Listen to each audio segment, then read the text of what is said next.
Definisi dan jenis dari gangguan depresi. Gangguan depresi adalah gangguan mood yang umum tapi serius. Ini menyebabkan gejala parah yang mempengaruhi perasaan, pikiran, dan penanganan aktivitas sehari-hari Anda seperti tidur, makan, atau bekerja. Gangguan depresi persisten atau distimia. Gangguan ini adalah gangguan suasana hati yang tertekan yang berlangsung setidaknya selama 2 tahun. Seseorang yang didiagnosis dengan gangguan depresi persisten mungkin mengalami episode depresi mayor bersama dengan periode gejala yang tidak terlalu parah, tetapi gejala harus berlangsung selama 2 tahun untuk dianggap sebagai gangguan depresi persisten. Gangguan depresi pasca persalinan atau postpartum depression.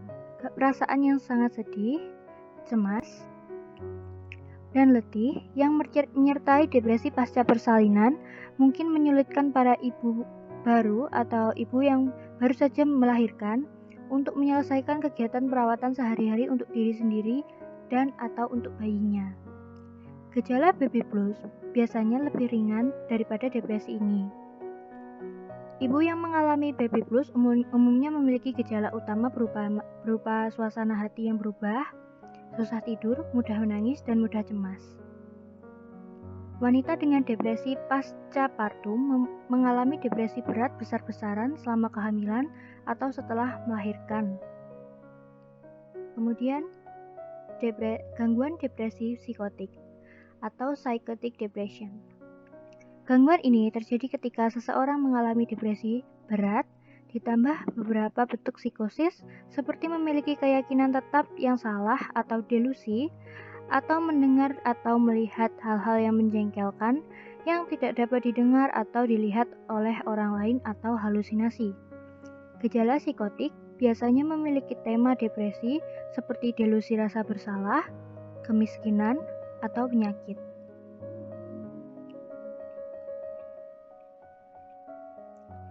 Gangguan afektif musiman atau seasonal affective disorder.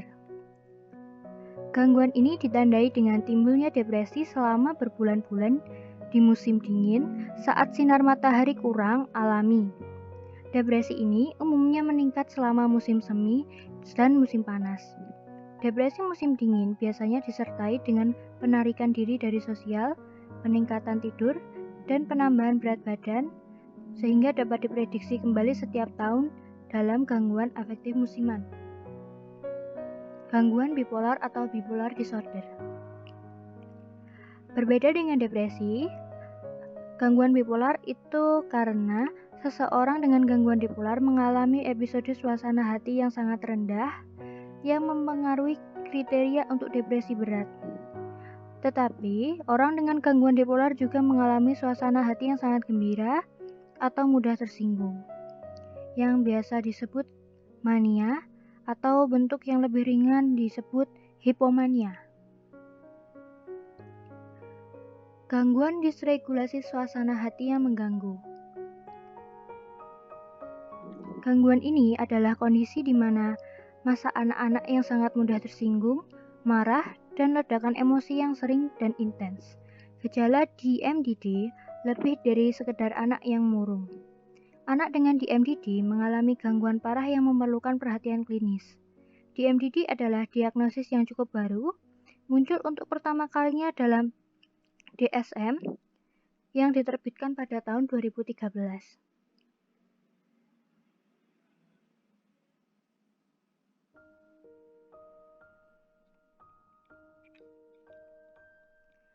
Faktor-faktor dan prevalensi. Penelitian terkini menunjukkan bahwa depresi disebabkan oleh kombinasi faktor genetik, biologis, lingkungan, dan psikologis. Selain itu, ada faktor penyebab depresi dan faktor dampak dari depresi sebagai berikut. Riwayat depresi pribadi atau keluarga, dan riwayat fisik dan pengobatan tertentu. Prevalensi dari gangguan depresi mayor selama 12 bulan di Amerika Serikat adalah sekitar 7% dengan perbedaan yang mencolok berdasarkan kelompok usia, sehingga prevalensi pada individu berusia 18 tahun hingga 29 tahun 3 kali lipat lebih tinggi daripada prevalensi pada individu berusia 60 tahun atau lebih. Wanita mengalami tingkat 1,5 hingga 3 kali lipat lebih tinggi daripada pria yang dimulai pada awal masa remaja.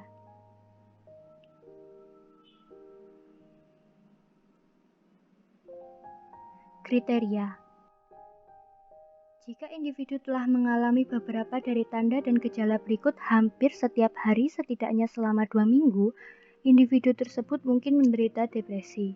Dengan tanda-tanda, yang pertama suasana hati sedih, cemas, atau kosong yang terus-menerus, perasaan putus asa atau pesimisme, sifat lekas marah, perasaan bersalah, tidak berharga atau tidak berdaya, kehilangan minat atau kesenangan dalam hobi dan aktivitas, penurunan energi atau kelelahan, bergerak atau berbicara lebih lambat, merasa gelisah atau kesulitan duduk diam, kesulitan berkonsentrasi, mengingat atau membuat keputusan,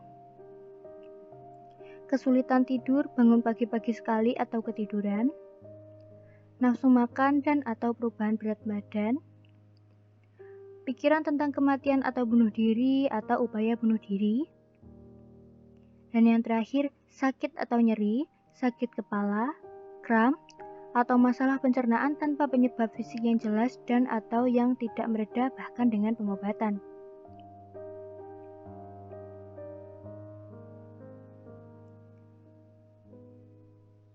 Berdasarkan faktor dampak dari depresi yang telah disebut sebelumnya, maka dampak depresi yang dapat kembali dijelaskan sebagai berikut.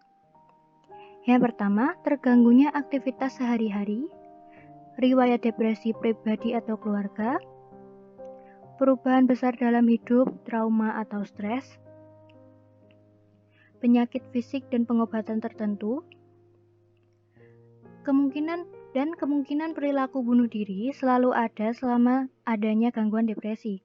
Faktor resiko yang paling konsisten dijelaskan adalah riwayat percobaan atau ancaman bunuh diri di masa lalu, tapi harus diingat bahwa sebagian besar kasus bunuh diri tidak diawali dengan upaya yang gagal. Ciri-ciri lain yang terkait dengan peningkatan resiko bunuh diri adalah dengan jenis kelamin laki-laki, melajang atau hidup sendiri, dan memiliki perasaan putus asa yang menonjol. Kehadiran gangguan kepribadian ambang atau borderline personality disorder juga meningkatkan resiko upaya bunuh diri di masa depan.